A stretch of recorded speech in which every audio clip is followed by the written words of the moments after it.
Bienvenue, je suis content de vous retrouver sur les Chroniques bibliques. Nous en sommes à la saison 5 et l'épisode 5, avec toujours le même titre, héritier ou esclave. Et, comme je l'avais déjà annoncé, on va reprendre le même verset de Galates au chapitre 4 et le verset 30. Galates 4, 30 nous dit « Mais que dit l'Écriture ? Chasse l'esclave et son fils, car le fils de l'esclave n'héritera pas avec le fils de la femme libre. » Vous voyez, c'est le thème un petit peu qui se dégage.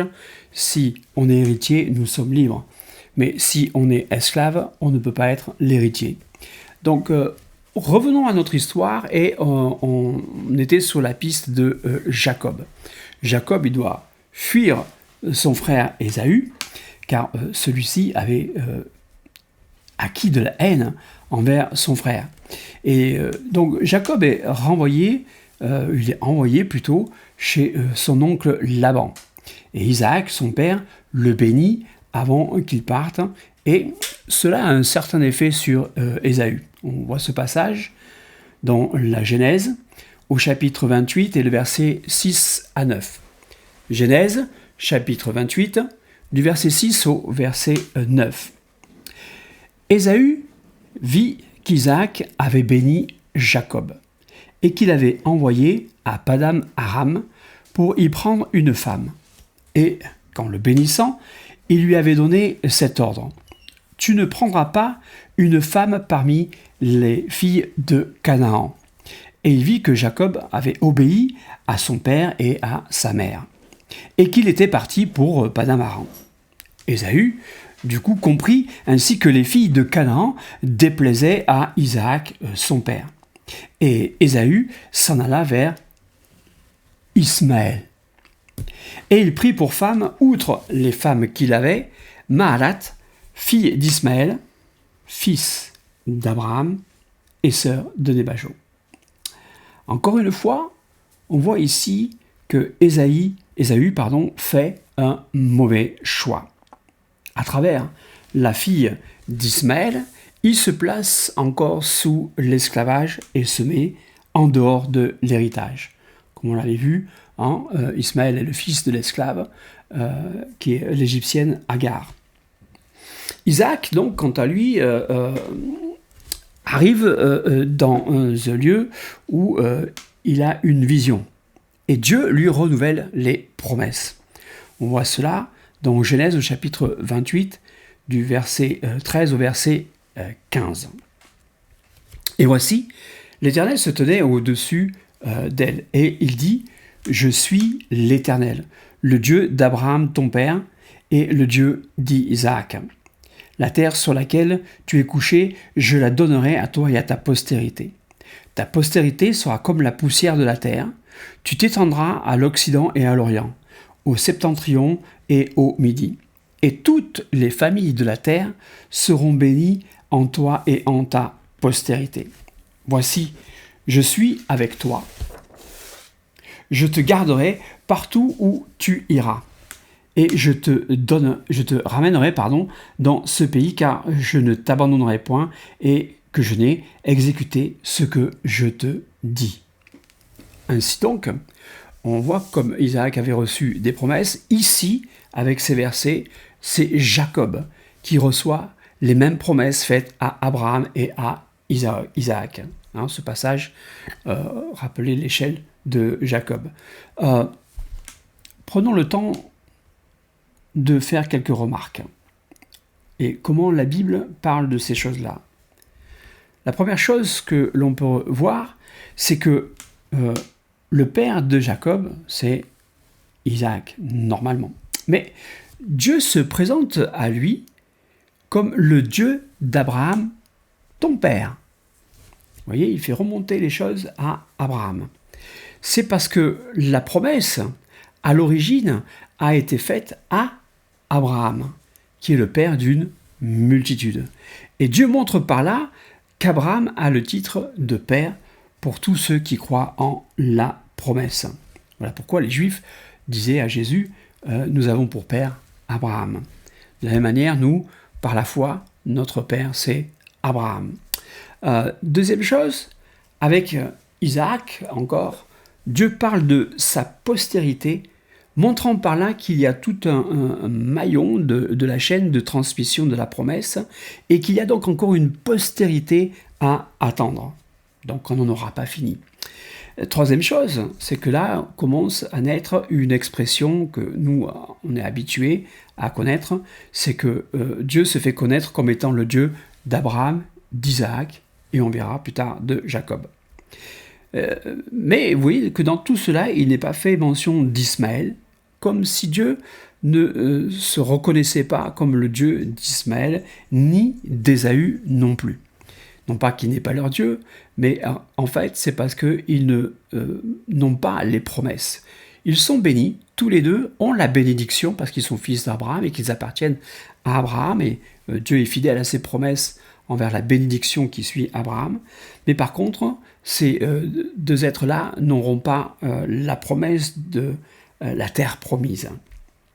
Donc, nous en sommes à Jacob, et Jacob va chez Laban, où il sert pendant un certain temps pour Rachel. Mais on sait que dans l'histoire, il est trompé. Pourtant, Dieu reste avec lui et le fait prospérer. Vous voyez, la bénédiction le suit. Et en plus, il a la promesse. La promesse, elle est pour lui. Donc, à un moment donné, donc, il retourne dans son pays et il y aurait beaucoup à dire sur ces choses-là, mais on va retenir pour le moment que Dieu, à un moment donné, va changer le nom de Jacob. Et on voit ça dans Genèse au chapitre 32. Genèse chapitre 32, versets 27 à 28. Il lui dit « Quel est ton nom ?» Et il répondit « Jacob ». Il dit encore « Ton nom ne sera plus Jacob, mais tu seras appelé Israël. Car tu as lutté avec Dieu et avec des hommes, et tu as été vainqueur. » Ce changement de nom est important. Aujourd'hui encore, la terre promise aux Juifs s'appelle Israël. C'est devenu le nom d'un pays et celui de toute une nation. Aujourd'hui encore, il lutte avec Dieu et il lutte avec les hommes. Donc, Jacob Israël retrouve son frère Ésaü Édom, mais il ne se mélange pas avec lui. Dieu parle franchement à Jacob et lui demande de revenir à Bethel, où là, il lui renouvelle les promesses. On voit ça dans Genèse au chapitre 35, Genèse 35, du verset 10 au verset 12. Genèse 35, verset 10, verset 12 nous dit « Dieu lui dit, ton nom est Jacob, tu ne seras plus appelé Jacob, mais ton nom sera Israël. » Et il lui donna le nom d'Israël. Dieu lui dit, je suis le Dieu tout-puissant. Sois fécond et multiplie. Une nation et une multitude de nations naîtront de toi, et des rois sortiront de tes reins. Je te donnerai le pays que j'ai donné à Abraham et à Isaac, et je donnerai ce pays à ta postérité après toi. Notons qu'avec cette dernière phrase, on voit que la postérité donc ne s'arrête pas à Israël, mais qu'il nous faut en chercher encore une autre qui est à venir. Et bien sûr, dans notre recherche, nous ne pouvons pas manquer de parler d'un personnage important, c'est Joseph, dont le nom signifie « que l'Éternel ajoute ». Si vous vous souvenez de cette histoire, à cause de ses visions, Joseph avait été haï de ses frères, qu'il avait vendus comme esclaves. Et où ? En Égypte.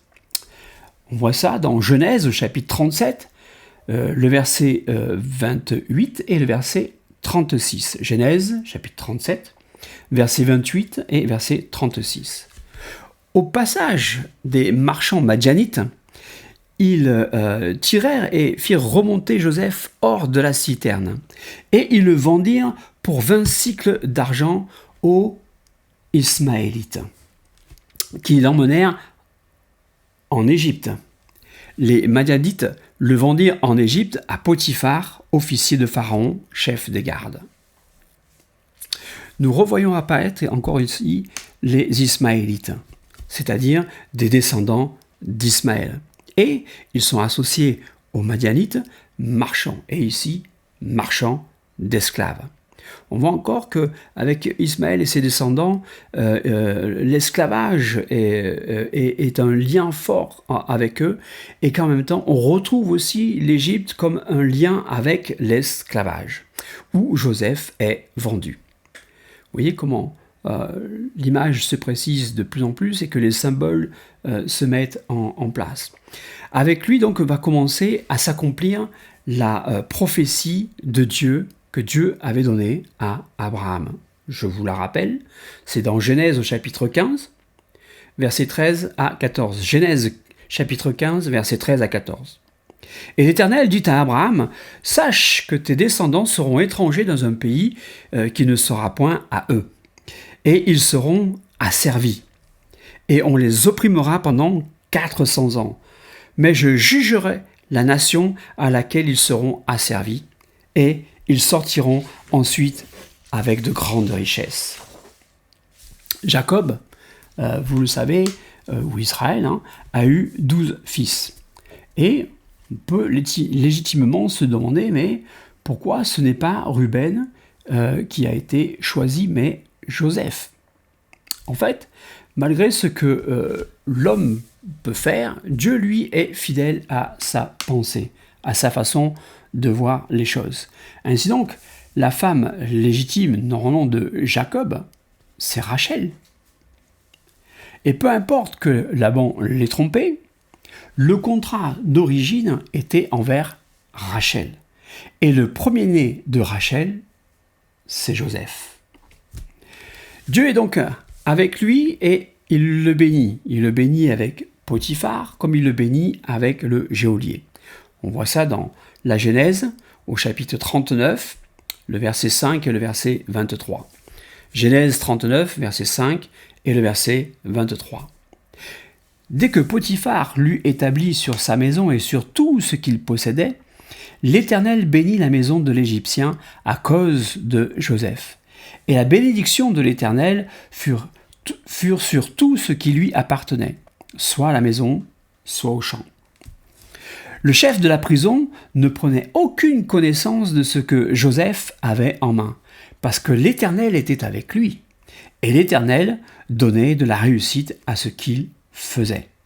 Vous voyez, Joseph a cette bénédiction qui vient d'Abraham, et tout ce qui est entre ses mains et tout ce qui est autour de lui prospère. Et finalement, quand on connaît l'histoire, et certainement vous la connaissez, Joseph finit par se retrouver à la tête du pays. C'est dans Genèse, au chapitre 45 et le verset 8. Genèse 45, verset 8. « Ce n'est donc pas vous qui m'avez envoyé ici, mais c'est Dieu. Il m'a établi père de Pharaon, maître de toute sa maison et gouverneur de tout le pays d'Égypte. » Donc Dieu est fidèle à sa parole. Et il encourage à un moment donné Israël à descendre en Égypte où il fera de lui une grande nation. Toutefois, nous devons remarquer que dans ce passage-là, Dieu ne renouvelle pas les promesses qu'il avait faites à Abraham, à Isaac et à Jacob. Joseph n'est pas le détenteur de ces mêmes promesses. Elles ne lui sont pas renouvelées, même si la bénédiction est sur lui. Que se passe-t-il donc ? Eh bien, si vous voulez le savoir, il faudra attendre la prochaine chronique. Si vous avez aimé, mettez un pouce, partagez, et que le Seigneur vous bénisse. Et je vous dis à très bientôt pour la suite de ces passionnantes aventures. Tu viens mon petit coup ? Allez, viens, on va rentrer à la maison.